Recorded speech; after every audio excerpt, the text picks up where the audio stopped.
안녕하세요. 신예필입니다.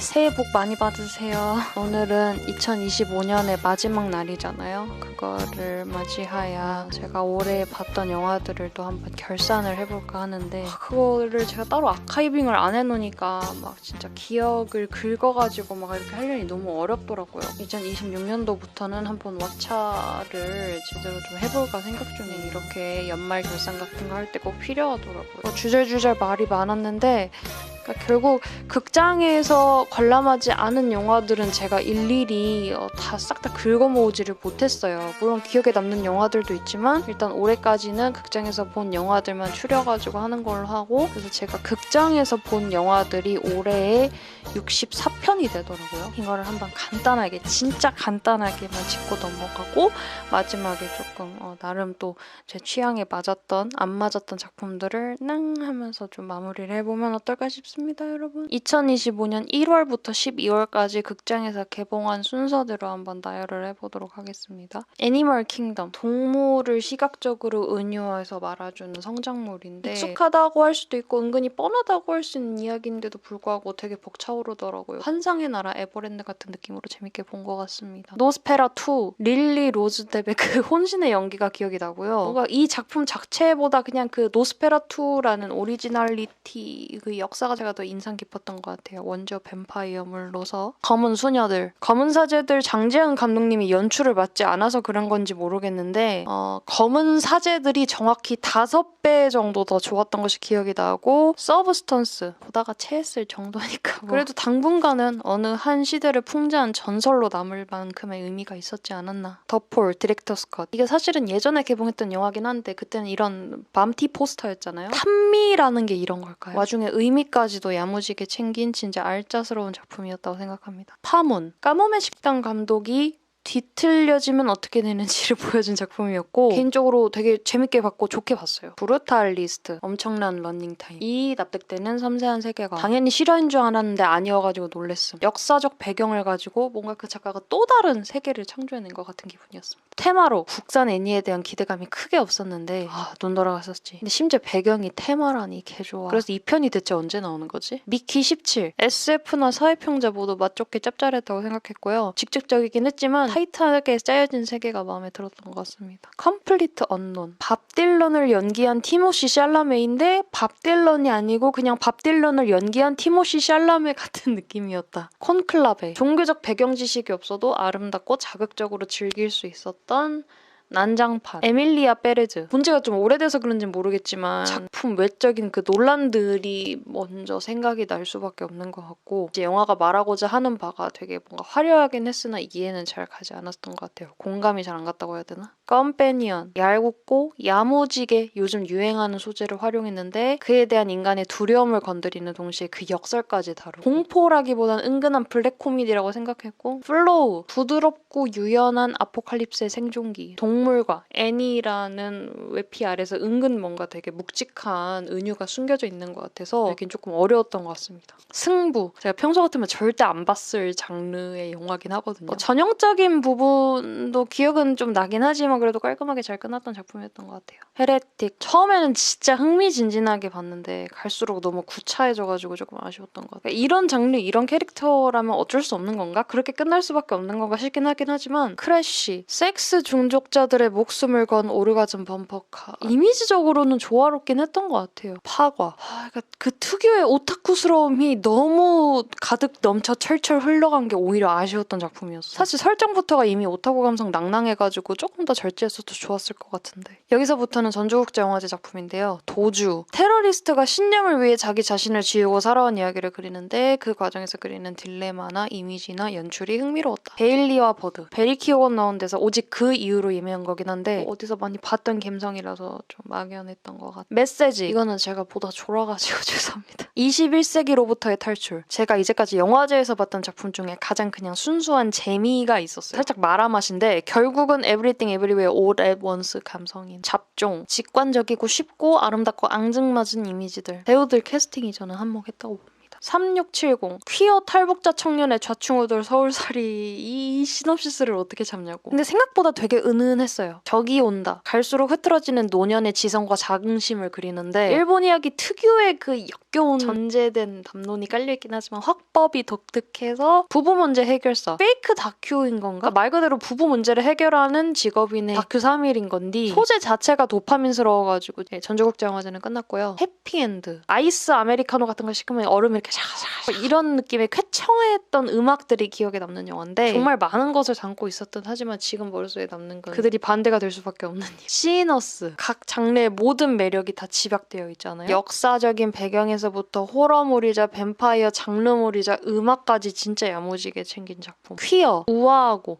집요하고 변태적인 미장신의 향연이 엄청 시적이어가지고 당황했는데 이게 원작 소설부터 일어나니까 좀 할 말이 없어지더라고요. 네이키드 런치 그 작가가 이 작가더라고요. 그래서 그런가 어려웠어. 분명 이미지들이 아름답고 독보적이긴 하거든. 발코니의 여자들 직관적이고 화끈한 여성 서사 블랙 코미디였는데 생각보다 더 그 주제를 딥하고 날카롭고 무겁게 건드려가지고 감독이자 배우인 노에미 멜랑 씨의 야심이 잔뜩 느껴지는 작품이었습니다. 슈퍼맨 이게 얼마만에 슈퍼맨이야? 라고 하기에는 제가 이번에 극장에서 슈퍼맨을 처음 봐가지고 아무리 곱씹어도 저는 그 코스튬을 이해하기가 아직 좀 어렵긴 하더라고요. 그냥 제가 좀 슈퍼 히어로물에 질린 것 같아요. 미셸 코르디아 많은 시네필 선배님들의 사랑인데 저는 역시나 택도 없이 어려웠고 근데 후기를 보면 그냥 보이는 걸 보이는 대로 봐도 될 것 같은데 제가 너무 어렵게 생각했던 건지. 첫사랑 코리아 독립영화의 새로운 희망이라 가지고 기대했었는데 제가 자주 봐왔던 주제와 소재를 최대한 공들여서 풀어내는 느낌? F1 사실 이것도 제가 평소에는 절대 보지 않았을 작품. 눈과 귀를 사로잡는 자극과 스피드. 하지만 제 심장을 쥐어짤 만큼 자극적이진 않았던 것 같아요. 오히려 그런 부분에서는 굉장히 안전했을 정도. 조스. 이걸 재개봉하네. 상어도 상어인데요. 20세기 스릴러 특유의 몰아치는 억가와 당시 그 말도 안 되는 헐렁한 행정의 콜라보가 더 무서웠던 것 같습니다. 발레리나. 단순 무식한 듯 하지만 고도의 액션 오마카세인 존윅 시리즈를 아나디 아르마스가 말아준다. 긴키 지방의 어느 장소에 대하여 초중반까지는 진짜 만족스럽게 봤었는데 현상에 대한 해명 없이 그저 공범의 동기를 언급하면서 다급하게 마무리하려다 보니까 되게 허술해지긴 것 같아요. 여름 정원. 이 당시 살짝 부스러진 감성이 일본 영화에 제가 특히 약한 것 같아요. 심지어 유사가족 감성의 아인과 노인의 콜라보? 이거는 무너질 수밖에 없는 것이지. Stop Making Sense. 처음에는 막 토킹헤드 누군데? 보고 나니까 그냥 그는 기인이야. 알고 보니까 제가 흠모하던 대부분의 예술계 레퍼런스 그 자체요. 이미 그 자체로 의미가 있는 아티스트의 무대 영상을 진짜 그냥 영화적으로도 정밀하게 다듬어서 말아주니까 질릴 틈이 한 번도 없어. 더 자연인. 남들 다 재밌다고 피식거리면서 깔깔대는데 혼자서 제가 눈치 보면서 이게 재밌는 건가? 약간 이런 기분이 들었거든요. 어글리 시스터. 도끼 충전해서 잔뜩 뒤틀린 신데렐라 할로윈 에피소드 버전이라고 생각을 느꼈고 투게더. 포스터만 봐도 느낌 너무 좋았고 기괴한데 재기발랄한 호러였던 것 같아요. 살인자 리포터. 처음에는 그냥 흔한 사이코패스와의 대단물을 그리는 줄 알았는데 갑자기 참교육 감성으로 풀어버리니까 되게 당황스럽더라고요. 얼굴. 저 이것도 흔한 스릴러일 줄 알았는데 생각보다 무거운 톤으로 무거운 주제로 다루고 있어서 좀 반전 매력이 있었던 것 같아요. 어쩔 수가 없다. 제가 사랑하는 박찬욱 감독님 작품이지 않습니까? 화려한 미장센의 향연이나 타이트한 구조나 특유의 정신나간 분위기 같은 것은 여전히 아름답긴 하지만 다른 필모에 비해서 특유의 그로테스크한 미가 조금 덜했던 것 같아요. 특히 그 탐미적인 느낌. 원 배틀 애프터 어나더. 저 PTA에 열등감이 있던 사람. 보기 전부터 어려울 것 같아가지고 제가 잔뜩 쫄아붙어 있었거든요. 근데 일단 그냥 순수하게 너무 재밌어 버리니까 거기서 일단 마음이 샥 녹아들고 연출적으로도 곱씹을거리가 꽉 차 있어가지고 그저 사고였을 뿐. 깐 영화제 황금 종려상 받았던 작품이었잖아요. 어쩔 수가 없다 vs 어쩔 수가 없긴 뭘 어쩔 수가 없어. 핑계대지 말고 인생 똑바로 살아 미친놈들아. 마지막 장면에서 크레딧까지 진짜 너무 숨막혀가지고 그냥 제가 눈을 깔아버렸거든요. 그랬더니 막 귀로까지 압박하더라. 보스. 딱 2025년도 추석 연휴만을 노리고 나온 작품이었다고 생각함. 사람과 고기. 기대보다 훨씬 좋았다. 다정하고 입체적인 노년을 다양한 방식으로 그리는 와중에 또 미화하지는 않거든요. 하지만 낭만은 있어. 여기서부터는 부산국제영화제 관련 작품인데요. 기이한 생각의 바다에서. 일단 피사체 자체가 흥미로웠고 그분이 뱉는 그냥 모든 대사가 다 명대사 재질이야. 짱구. 2025년을 찍었다는 게 믿기지가 않을 정도로 시대착오적이었다고 생각. 자전적 이야기라던데 그래서 그런지 주인공 모에화가 너무 심해요. 부고니아 원작 지구를 지켜라의 그 뿌띠하고 망충하고 애틋한 느낌이 그리워지는 리메이크였던 것 같습니다. 그러니까 철저하게 원작의 컨셉을 한치의 동정심도 없이 그냥 무대로서만 활용하려는 게 느껴졌어요. 웨폰 미국 공포영화는 기승전 악마라는 거를 제가 이제는 좀 받아들일 때가 됐는데도 자꾸 이렇게 아쉬움이 생기는 것이 미련이 있나 봐. 8번 출구. 저는 원작 게임이 훨씬 무서웠어요. 영화는 그 세계관을 되게 친절하게 해석해주면서 진행되니까 뭔가 알 수 없는 것에 대한 그 공포심이 조금 덜어지는 느낌? 세계의 주인. 이런 이야기를 이렇게 어그로 없이 풀어내다니. 너무 많이 직접적이었나 싶으면서도 한편으로는 그조차 배려인 것 같아요. 흔들리거나 헷갈리지 않게 메시지를 바로 전달해야 된다는 의도랄까? 프랑켄슈타인. 이런 칠흑같이 어두운 세계 속에서라도 빛나는 기에르모 델 토로 감독의 우아하고 온화한 감성. 원작 고전을 리스펙하는 동시에 외적으로는 차마 타협할 수 없었을 그 탄미적인 감성이 느껴져서 재밌는 재해석이었습니다. 굿 뉴스. 만화처럼 과감한 연출을 사랑하는 변성현 감독이 맡아서 다행이다. 그리고 홍경을 사랑하게 되었어. 위키드 for good. 그러니까 솔직히 그냥 이 작품 자체만 보면 그냥 그럴 수 있을 것 같아. 그렇게까지 별로는 아닐 것 같은데 1편을 보고 나서 1년이 지나도록 기다렸었잖아요. 아쉬움이 다른 작품의 2배가 되네. 국보. 제이 조커의 기묘한 모험이 아닐까? 모든 것이 너무 정교하게 짜여져 버린 비극의 무대 속에서 퍼덕이고 있는 백로를 보고 있는 느낌. 가타카. 이야기가 말하고자 하는 바에 비해서 제가 크게 감흥을 받지 못했던 것은 제 기준 너무나 당연한 이야기였고 당연한 메시지였기 때문에 그랬던 것 같습니다. 그러니까 오히려 그걸 담아내는 그릇 배경에 더 매료됐던 것 같아요. 성녀의 빛깔.